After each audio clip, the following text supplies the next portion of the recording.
Hello বন্ধুরা, কেমন আছো সবাই? আশা করি ভালো আছো। আমিও ভালো আছি। আবারও চলে এসেছি আর একটা রেসিপি নিয়ে। আমার আজকের রেসিপি হচ্ছে দই পটল। এই দই পটলটা এখন গরমের দিনে খেতে খুবই ভালো লাগে, আর গরম ভাতে খেতে কিন্তু খুবই ভালো লাগে দই পটলটা। আর বাজারেও এখন পটল খুব ভালোভাবেই পাওয়া যাচ্ছে। তো আজকে আমি এই দই পটলের রেসিপিটা শেয়ার করছি। আশা করি সবার ভালো লাগবে। দেখে নাও আমি কিভাবে তৈরি করেছি। পটলগুলো খুব ভালো মতন ছাড়িয়ে নিয়ে আমি দুপাশে এরকম কাট লাগিয়ে নিয়েছি। আমি এখানে 9-10টা পটল নিয়েছি। পটলটার মধ্যে আমি এরকম ভালো করে হাফ চামচ নুন আর হাফ চামচ হলুদ একটু মাখিয়ে নিচ্ছি।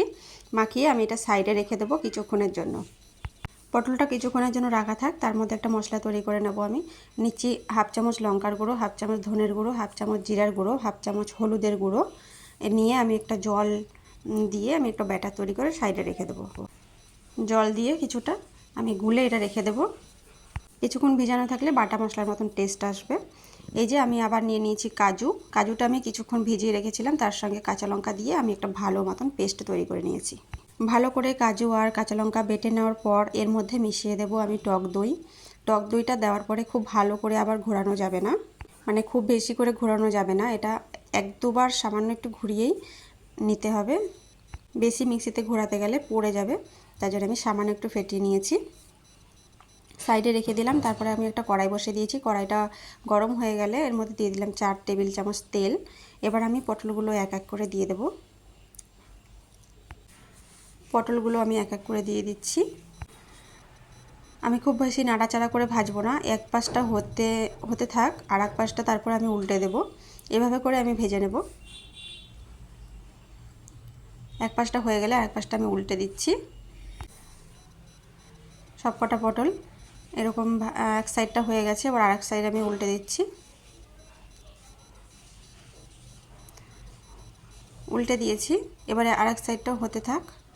খুব বেশি আছে এটা ভাজা যাবে না, কম আছে লো আছে আমি ভেজে নিয়েছি। পটলগুলো ভাজা হয়ে গেছে, এবার আমি এগুলো তুলে নিচ্ছি। ওই তেলেই দিয়ে দিলাম গোটা গরম মশলা, 2টো এলাচ, লবঙ্গ আর দারচিনি দিয়ে দিয়েছি, আর 2টো ছোটো আমি তেজপাতা দিয়ে দিচ্ছি। একটু ভাজা ভাজা করে নিয়ে আমি দিয়ে দেবো যেই মশলাটা আমি ভিজিয়ে রেখেছিলাম সেই মশলাটা। এবার আমি এটা ভালো মতন কষিয়ে নেব। এটা খুব ভালো মতন কষানো হয়ে গেলে দিয়ে দেব 1 চামচ চিনি। আমি স্বাদ মতন চিনি দিয়েছি। এখানে চিনিটা দিলে খেতে ভালো লাগবে, নিরামিষ রান্না যেহেতু। আর আমি এখানে 1 চামচ চিনি দিয়েছি, চাইলে কম বেশি করা যাবে। খুব ভালো মতন কষানো হয়ে গেছে, তেলটা উপরে উঠে এসেছে। এবার আমি দিয়ে দিচ্ছি সে ভেজে রাখা পটলগুলো। পটল দেওয়ার পরে এবার আমি খুব সুন্দর করে নাড়াচাড়া করে কষাতে থাকবো পটলের সাথে মশলাটা। এটা লো আঁচেই করতে হবে, আঁচটা কিন্তু জোরে করা যাবে না। লো আঁচে আমি খুব সুন্দর করে কিছুক্ষণ ধরে নাড়াচাড়া করে কষিয়ে নিয়েছি। তারপরে দিয়ে দিলাম হাফ চামচ নুন। আগে আমি হাফ চামচ নুন পটল মাখার সময় দিয়েছিলাম, আর এখন দিলাম হাফ চামচ নুন। মোট আমি এখানে 1 চামচ নুন দিলাম। আর চাইলে তোমরা এর মধ্যে আলু ব্যবহার করতে পারো, তবে আমি আর আলু দিলাম না। তারপরে আমি দিয়ে দিলাম যে কাজু আর কাঁচা লঙ্কা আর টক দইটা আমি ফেটিয়ে রেখেছিলাম, বেটে রেখেছিলাম সেইটা। হ্যাঁ, দইটা দেওয়ার সময় কিন্তু আঁচটা একদম লো থাকবে, আঁচটা কিন্তু একদমই বাড়ানো যাবে না। সব থেকে কম যে লো যে আঁচটা আছে সেই আঁচেই কিন্তু রাখতে হবে, নাহলে কিন্তু এই টক দইটা ফেটে যাবে। তারপরে আমি একটু সাবধানে এটাকে নাড়াচাড়া করছি। খুব বেশি নাড়াচাড়া আমি করছি না, কারণ দইটা ফেটে যাওয়ার সম্ভাবনা থাকে। আমি যে আজকে রান্না করেছিলাম এটা কিন্তু দইটা একদম ভালো ছিল, ফেটে যায়নি। খুব সুন্দর করে আমি এবার নাড়াচাড়া করে দিচ্ছি, মিশিয়ে দিয়েছি। এবার আমি ঢাকা দিয়ে রান্না করব 5 থেকে 7 মিনিট। 5 থেকে 7 মিনিট পরে আমি ঢাকাটা খুলে নিয়েছি। অনেকটাই জলটা যে ছিল অনেকটাই শুকিয়ে গেছে, আর রান্নাটা কিন্তু এখন প্রায় কমপ্লিট হয়ে গেছে। এরকমই ঝোল রাখবো, এর থেকে বেশি আমি শুকাবো না, তারপরে কিন্তু আবার শুকিয়ে যাবে এর থেকে বেশি যখন ঠান্ডা হয়ে যাবে। তো এবার আমি এটা নামিয়ে নেব। খুব সুন্দর হয়েছে দেখতে, আর খেতেও কিন্তু খুবই ভালো হয়েছিল।